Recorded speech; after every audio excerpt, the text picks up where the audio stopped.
Hi, I'm Craig with ApplianceVideo.com. Today, we'll be taking a look at the freezer evaporator fan motor on this KitchenAid side-by-side refrigerator.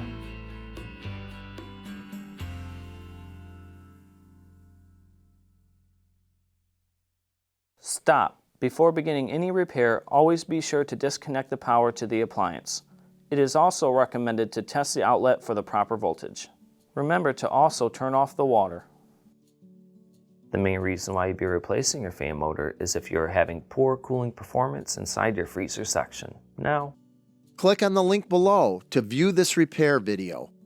ApplianceVideo.com guides you step by step, giving you the confidence to avoid recalls and callbacks, also saving time on repairs. Whether you're up against an uncommon repair or the latest appliance on the market, our videos have been created with you in mind. Our growing library of videos have been produced using our factory-certified technicians who have extensive infield experience over the past 30 years. ApplianceVideo.com provides high-quality repair videos that anyone can follow, regardless of their skill level. We are here to help. Click on the link below to view this repair video and let us help you do it right the first time.